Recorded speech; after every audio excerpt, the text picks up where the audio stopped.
لگ بھگ 2.25 ارب لوگ وہ ہیں کہ جو کلمہ پڑھنے والے ہیں۔ حضرات، لا الہ الا اللہ یہ دین کے اندر داخلہ ہر بندے کو نصیب نہیں ہوتا، اور صرف داخل ہو جانا کافی نہیں،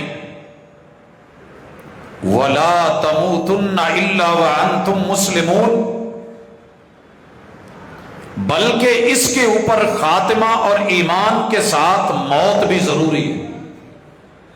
صحابی کی تعریف ہے ہی یہ کہ جس نے میرے محبوب سے ملاقات کی ہو حالت ایمان میں کی ہو،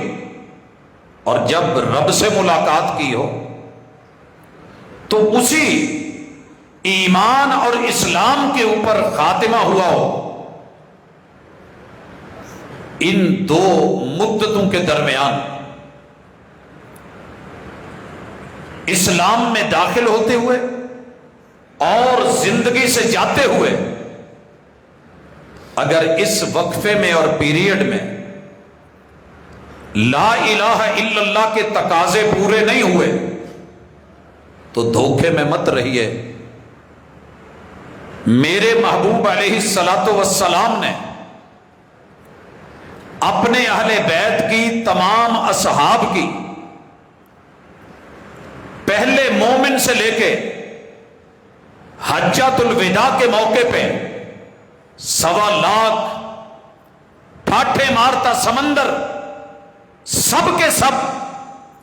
اگر وہ تھے تو اللہ کی توحید پر تھے۔ حضرات،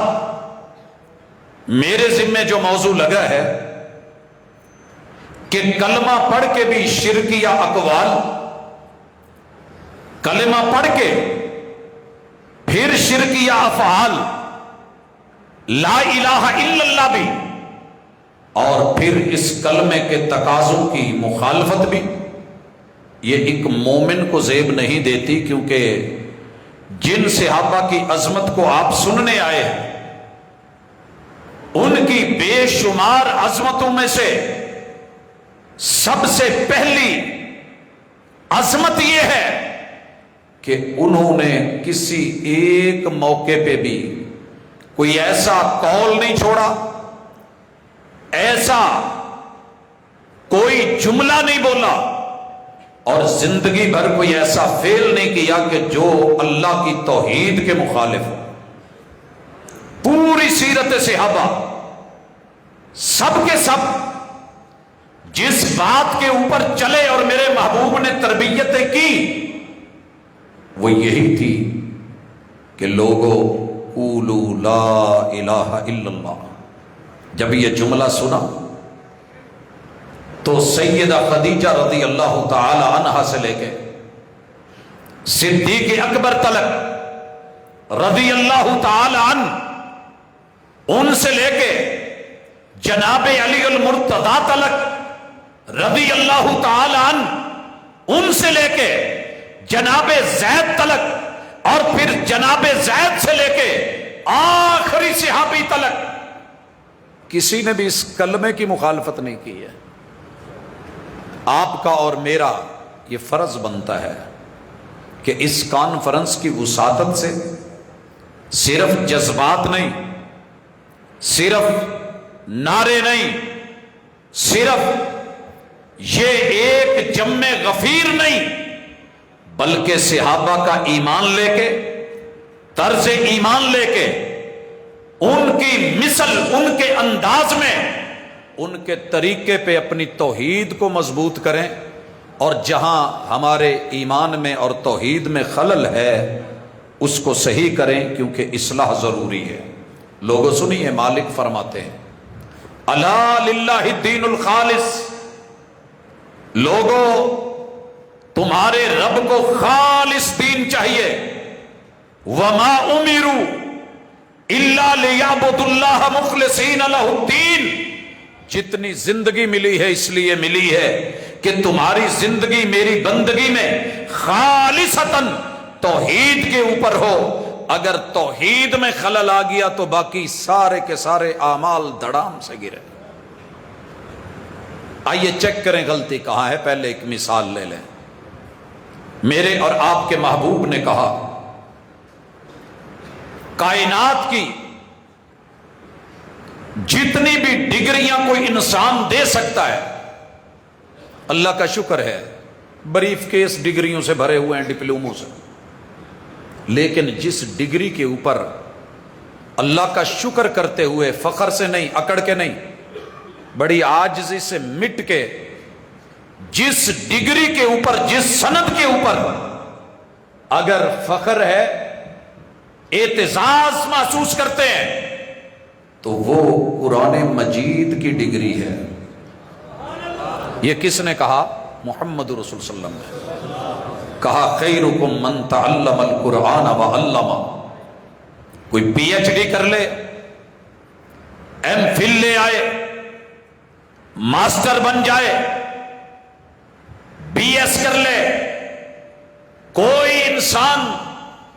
سائنسی علوم پڑھ کے آ جائے, ٹیکنالوجی میں مہارت حاصل کر لے,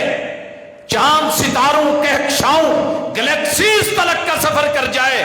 لوگوں سن لو, مصلے پہ بیٹھ کے پڑھنے والا قرآن اور حفظ کرنے والا یہ طالب علم جو ہے, اس سے بڑھ کر کے کائنات میں رتبے اور اعزاز میں کوئی اور آگے نہیں ہے. یہ ڈگری محمد رسول صلی اللہ علیہ وسلم سے اللہ نے دلوائی ہے. لیکن آج ہوا کچھ ایسا ہے, مالک یوم الدین نے عدالت لگائی ہے, لمن الملک اليوم ہے, للہ الواحد القہار ہے, اور سوال کیا جا رہا ہے. رب نے پوچھ لیا ہے, او میرے بندے اپنی زندگی کا ذرا حساب دے, پوری زندگی کیا کر کے آیا ہے؟ کہتا ہے اللہ یا قرآن پڑھتے گزری یا پڑھاتے گزری, یا سیکھتے گزری یا سکھاتے گزری, تلاوتوں میں گزری, تجوید میں گزری, اور ترتیل میں گزری, حدر میں پڑھتے ہوئے گزری,